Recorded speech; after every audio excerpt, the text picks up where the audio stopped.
One of the biggest complaints of MSP staff is that they are micromanaged in an inconsistent way, and that the management is typically not there and not present until some client complains, and then what they're doing is put under a microscope in a really unfair way.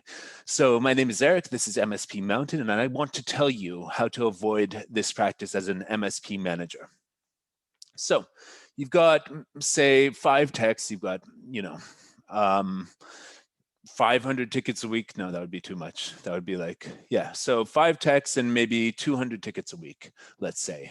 And you're only actually, you're assuming the techs are all doing a great job until someone complains. And then you look at the ticket and it's like, oh my God, this person did this wrong, and this wrong. And you go in and you criticize.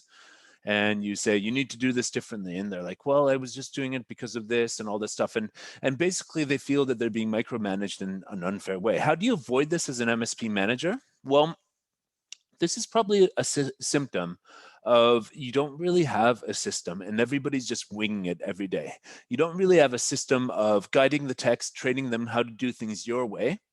It's essentially just they're onboarded onto the service board.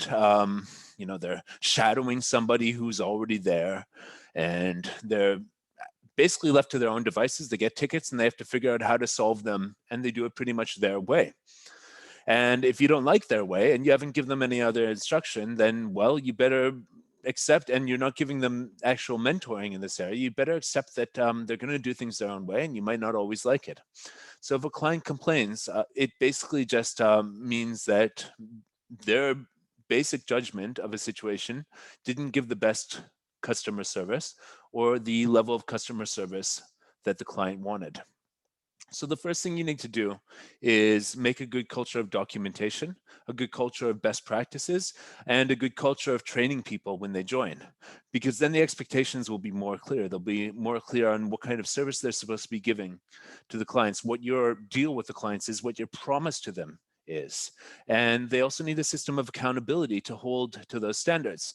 If you're only looking at tickets that are receiving complaints from clients or sticking out in a way, then you're going to get a lot more of a defensiveness when you go to the techs and scrutinize only the tickets that are complained about. But if you have somebody like a dispatcher or someone else like that in the management team or a supervision team looking at every ticket all the time from all the techs and sort of flagging things, and you give that person a guide on what to look for a ticket that's first of all written with proper ticket notes, and second of all delivered in terms of the customer service standards that you want. If a ticket doesn't have clear ticket notes on it, then you have to actually go and ask the person, hey, what did you do? What happened here? And if they do have good ticket notes on it, then you will immediately see what happened there. So accountability and having standards for things like ticket notes will make it much easier for you to see what a tech is doing and monitor them without them feeling like you're micromanaging them.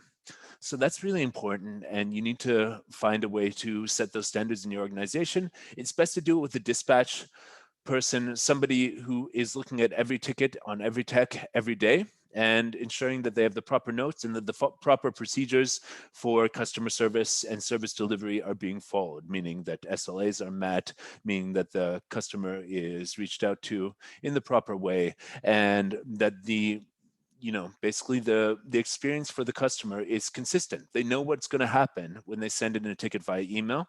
They know what's going to happen when they call in an issue, and they know what's going to happen if they actually have an emergency and they call in, that there's going to be an appropriate response. You need to define this as part of your culture. You need to train the techs on this, and you need to kind of police them on it. And then they will not feel micromanaged, because it will be a constant sort of like, this is who we are, what we do, and this is how you fit into it, rather than them just winging it all the time and you jumping in and saying, hey, I don't like when you did this. That's, MSP techs are really smart people, incredibly intelligent, but what they aren't is people who are good at following instructions. So it needs to be a constant effort to get them to do that. And one thing that I heard in the business book is, when you're training someone, it's not micromanagement, it's training. So if your training is good enough to give the right people the right structure and the right information on how to do the right job for your clients, who are hopefully the right clients, then you won't have to micromanage, and you'll have a much greater team. And also, you need to have weekly reviews with the techs to review their work and what they're finding challenging, because you need that feedback so that you can make the system that they're working in better and not micromanage on the fly when things aren't working out. You need to constantly, from a sort of step back perspective, look at the system of your MSP that someone like a dispatcher is running to move the tickets through the system, the stake that the techs have in all of that, and how it's all working, and how all of the people involved in that system are feeling, what results they're getting out of that. And if you put that all together, you will not need to micromanage, or you will not get accusations from the tech that you're being micromanaged. Micromanagement is the sort of word in the industry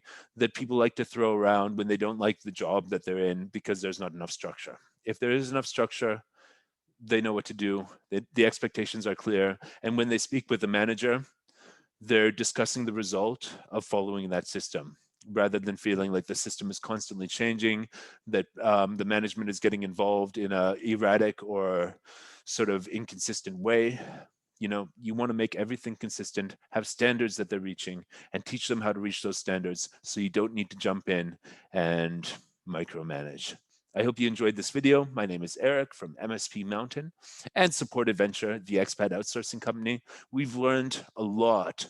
We have learned so much about MSP techs, how they feel, how they work, who the best ones are, and how to create an environment that they feel great working in, so that MSPs can give great service to their clients and build businesses that scale based on giving great service that scales. A help desk that scales is our goal. If you want to know more about that, you can watch our other videos. And yeah, thanks for watching, and subscribe to MSP Mountain. Take care, guys. Thank you.